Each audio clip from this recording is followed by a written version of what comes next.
Hi, I'm Sam Tribble with Strength Project. Today we're going to be going over how to learn a flag. So we're going to start right here on this pole. You'll find anything like this at many parks. So the reason why I'm starting here is this is what you'll probably most have access to.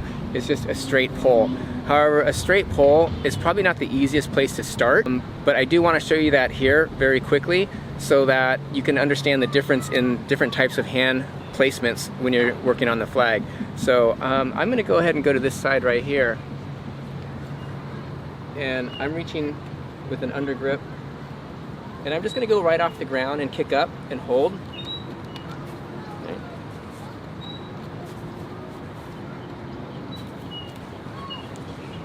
Same thing this side.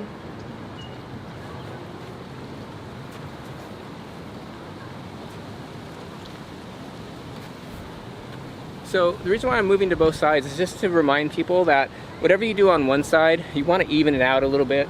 Do some on your other side, just so that we're working our bodies a little more symmetrical. Whenever you're holding something that's a straight post, that's probably a little bit more difficult way to hold a flag, and you always want to look at your pole and make sure that the pole is actually straight, because if it's slanted and you're grabbing around the side, you're going to start to hinge and swing around. So that's one of the things that makes poles a little bit more difficult, is you might not find like a perfectly straight pole, so you have to figure out where on that pole you're going to grab. Now it's a little bit easier to hold a flag if you can find something like this that's low enough that you can grab the top. This is going to be a much easier flag to hold than holding onto the side. So I'm going to grab the top here, and again I'm going with what you're going to find most common in parks.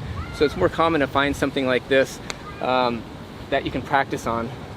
So again, use the same technique of just kicking right up to it. There's a lot of little things I haven't spoke about, but one of the things is you want to keep your arm straight at the base, and then the top one, if you need to pull in a little bit, you can. I'm going to work to keep my arm straight.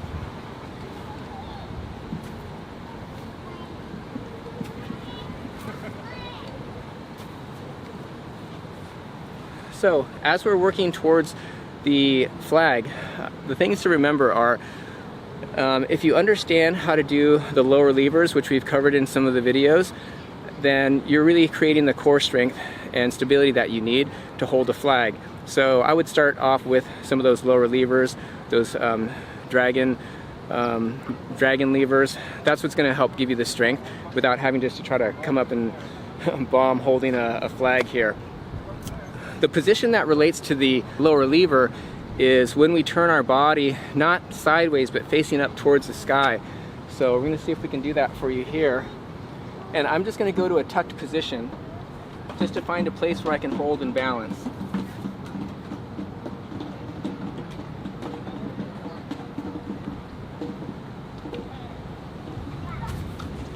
So finding this inverted position is a nice place to work from when you want to learn your flag. So more difficult to hold is the pole. A little easier is when you can grab the top. And because the place that we're leveraging from is just one specific place, it's going to be a little bit harder to make any adjustments that you might find necessary. If you can find a bar that were to go all the way across. Actually, there's a bar over here we can show you. So this allows your grip to be in an over grip opposed to grabbing the side of the bar. So this is going to be a little bit easier to work from. And honestly, I don't even know what this is, but it's actually it's perfect for learning flags. It offsets your leverage point, so it makes it a little bit easier to hold. So using that same technique, and I can really bend my arm here and pull, this becomes really easy to hold.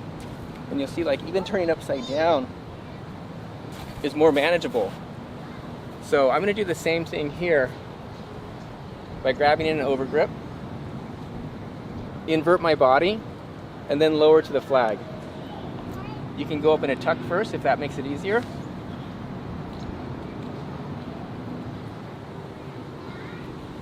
Good one.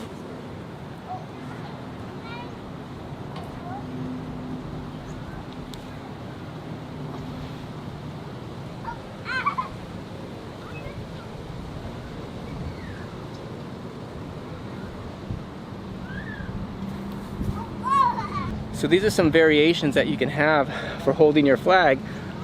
Another way you can start to create this strength is manipulating your base of support. And we'll go over to the parallel bars right here to show you that. So instead of holding the pole, I'm just gonna have an easier grip here, and then placing one hand on the ground as though I'm kicking to a handstand.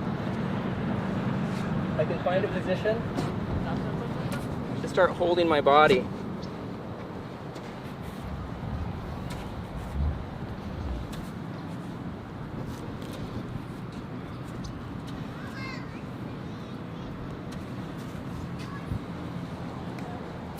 And of course, you'd want to do these types of exercises on both sides.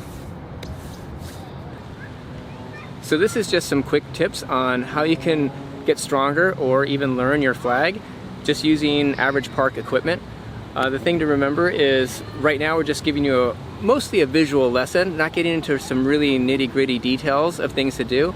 But if you're out there being active and you just start playing with some of these things and thinking about different types of hand grips and challenging yourself with being inverted, placing the hand on the ground, or whether it's on the pole, or just experimenting with some different objects around the park or wherever you are, then eventually you're going to start to get stronger, and some of these things are going to make more sense, and then you'll begin to start asking the questions that are specific to you, because we could be very in-depth about this, but not everybody needs all the information.